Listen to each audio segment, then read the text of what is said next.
This is Kurt Warner, and you're watching Bring the Pain Sports. I think our veterans are doing a really good job, carrying over, what they've learned in their year and a half under this program in terms of effort. You can't tell anything without shoulder pads other than effort. And so our veterans are giving great effort for the most part. But the thing I'm disappointed in is that the newcomers haven't learned yet, and I blame the veterans for that. That's the position coach's job. It's our strength coach's job. It's our veterans' job to teach the young guys, the newcomers, exactly how to practice in this program, and we haven't quite figured that out yet. But we'll get there. We weren't there last year either, and we'll get there. The phonetic pace I noticed at the beginning of practice, and then I noticed you sort of want in that drill that y'all were going with back and forth, and you weren't too happy, but I know the effort was there, but the pace that I don't think you got the pace that you thought you were going to get out there. Yeah, it was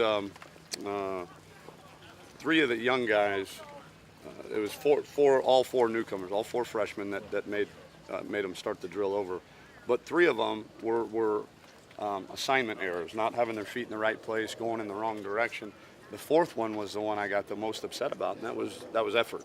And so, we can teach mistakes. We'll teach you how to correct mistakes, errors. But there's two things we absolutely demand in this program, and that's effort and ball security. And when somebody's not giving great effort, that's a bad day at the office for them. One more day of this, and then you head into the pads. No.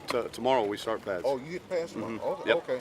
So obviously now only half. We can't put the leg pads on and tackle. We can't do that till Monday. So it's half pads tomorrow and Sunday. Okay. So now, in your mind, what's the metrics where you're looking at, what you think you're supposed to see, and then I know you got to deal with the reality of what you actually see. Yeah, it'll give us a much better glimpse into who we have and how physical each individual is. But again, until we tackle live to the ground on Monday, we won't be 100% sure. But it definitely, you put the shoulder pads on, and now you can do a lot different drills, and you don't have to worry about guys banging shoulders into helmets and all that stuff, and you can be a little bit more physical. But so it is a better barometer the next 2 days in practice. But Monday and beyond, when we're in full pads and tackling each other, will be the best barometer. Once the pads go on, Coach, are there any particular positions that you're going to place more emphasis on evaluating than others? For me, it's backup tailback. One, we need to find a guy that can ease the load a little bit for Duke, and that'll be a good battle between Mo Bakar and Kevin Justice and Josh Burrell.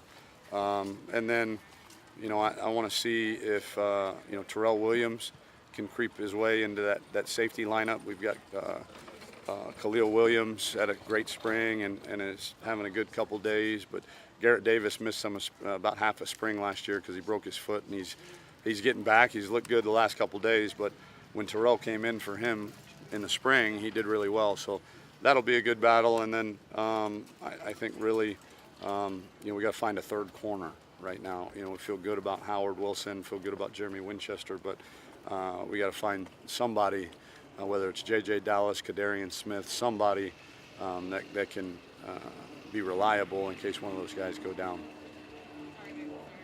Coach, you guys are ranked 13th in the preseason poll. I know you don't care about polls, but it kind of shows the respect this program is earning. Can you talk to me about that?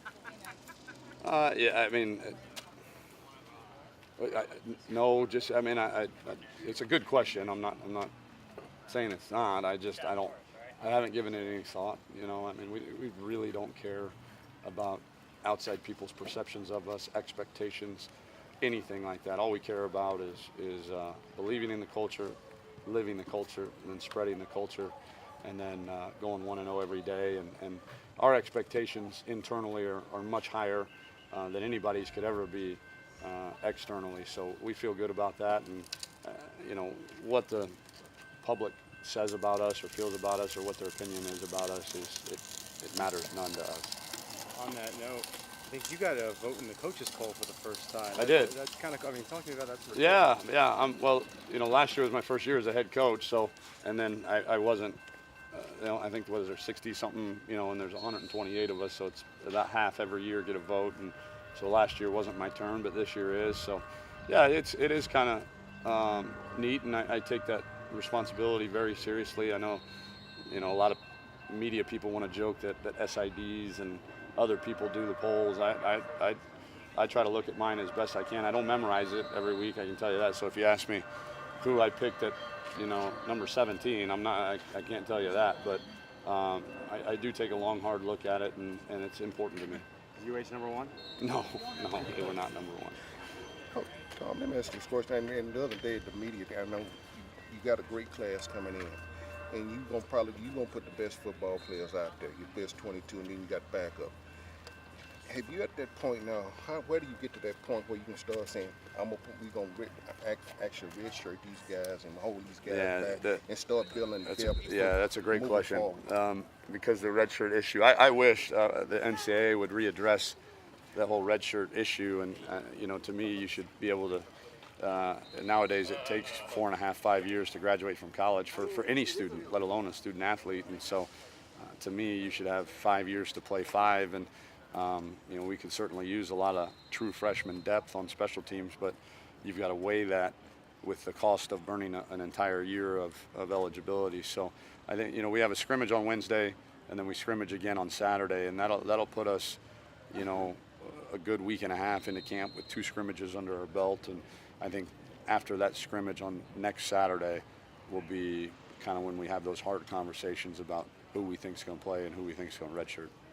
Though, and that comes not to get in personally, because that's something that you got to make an evaluation on. How do you sell that to a kid? Because this program now, these guys all of them think they can walk in and start playing. Yeah. How do you sell that to a kid? Maybe to his benefit. You still got to come to practice. You still do everything, but the glory of it is that. Right. How does that?